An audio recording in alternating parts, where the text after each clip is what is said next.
Stéphane nous a dit que ce qui était très important, c'était la préparation physique et mentale. Hein. Cette préparation physique et mentale, elle prend quelle place dans votre quotidien, dans vos journées? Moi, je crois très fort en notre façon de travailler les danseurs. Alors, je suis un très mauvais élève avec la médecine, la préparation physique. Je danse. J'ai voulu faire de la danse. Je danse tous les jours, donc je prends mon cours de danse tous les jours. Et c'est comme me brosser les dents. Voilà, c'est le minimum vital pour moi. Quand je parle de constance, c'est que je prends mon cours tous les jours et maintenant, c'est un peu moins vrai parce que je suis un petit peu obligé de moduler, mais jusqu'à encore 4 ans, c'était minimum, je finissais tous les jours mon cours. Maintenant, c'est un peu moins vrai, je suis un peu plus vigilant parce que si je saute beaucoup au cours, je vais pouvoir moins sauter pendant mes répétitions, je vais le payer un moment, donc il faut quand même arriver jusqu'au spectacle, hein, sinon ça ne sert à rien de faire tout ça. Donc je module. Mais je crois en notre pratique, mais en notre pratique, pas juste en faisant des mouvements de danse, en gesticulant, avec une idée derrière, avec pourquoi je fais tel exercice, cet exercice, à quoi il me sert aujourd'hui. Et puis aujourd'hui, c'en est presque devenu ces exercices à la barre que tout le monde a déjà vu dans un reportage ou quoi que ce soit. C'est presque une forme de méditation, c'est un bilan quotidien de voilà, mon alignement, comment je suis. Ah, aujourd'hui, tiens, mon dos, il est comme ça. Ah, j'ai une petite alerte. Et il y a beaucoup de choses comme ça que je sens que j'arrive à corriger avec tous ces exercices. Un étirement que je vais aller un peu moins loin ce jour-là ou un peu plus loin selon les besoins. Donc, c'est être à l'écoute de son corps, mais pas trop s'écouter, en fait.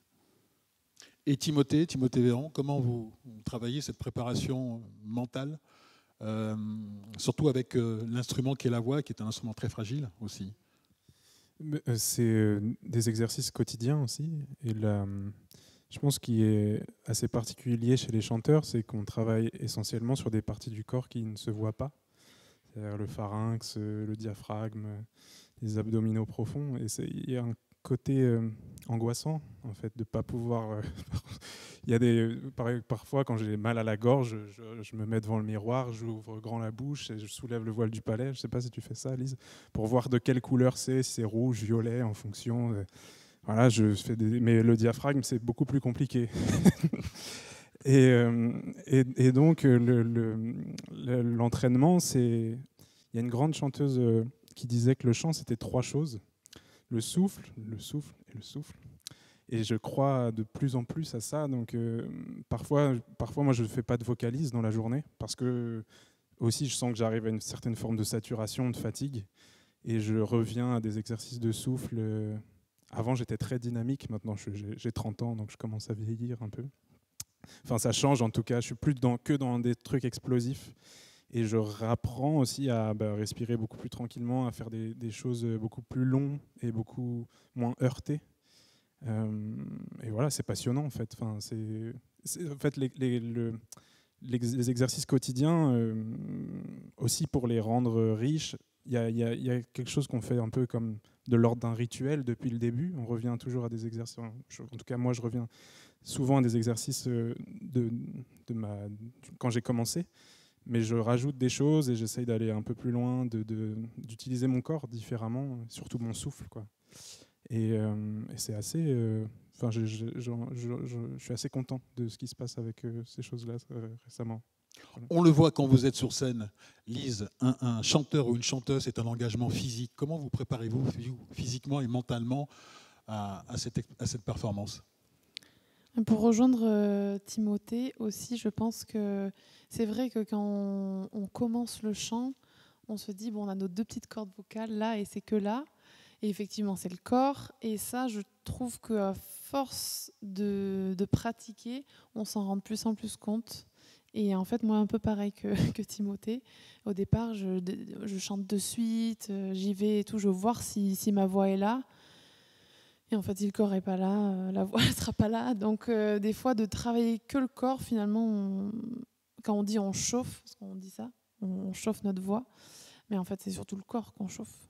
Et pour revenir à ce que vous disiez par rapport à l'accompagnement que les sportifs ont, je trouve que nous, les chanteurs, on en a des fois besoin aussi, et on s'en rend pas forcément compte, mais tout ce qui est massage, ostéo, tout ça, nous des fois on se fait mal parce que on se fait pas mal dans les muscles dynamiques, mais en tout cas dans les muscles profonds, il y a beaucoup de pression, on met beaucoup de pression dans le corps avec le souffle, et donc les cervicales, le larynx qui est tendu, tout ça, des fois on aurait besoin plus d'accompagnement, et donc ça je pense qu'il faut le prendre en compte aussi dans sa pratique.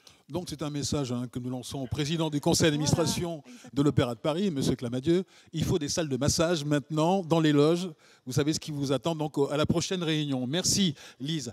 Est-ce que vous entendez, vous, les sportifs de votre côté, justement, cet accord entre le physique et le mental? Il faut absolument trouver le bon accord, la bonne vibration entre le physique et le mental pour parvenir à la performance. C'est exactement ça aussi de votre côté?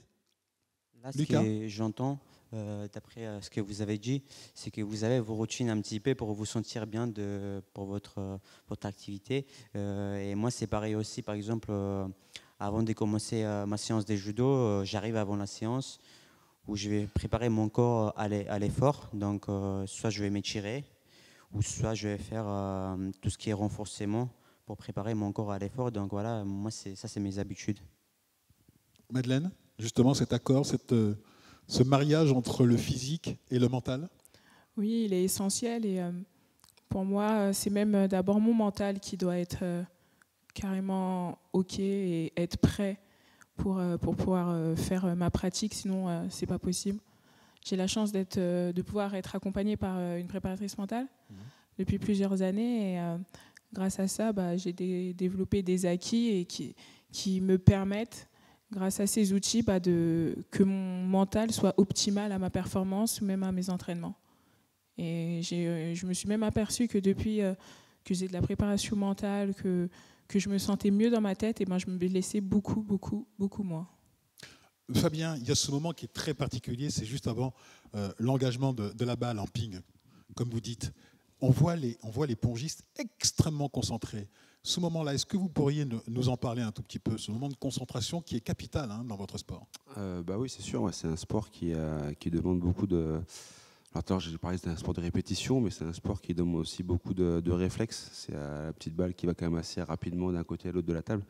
Et ouais, donc il y a l'œil qui est forcément... après, c'est les habitudes qui est aiguisé sur l'orientation du jeu. Déjà, donc, quand on voit la gestuelle en face, on anticipe sur...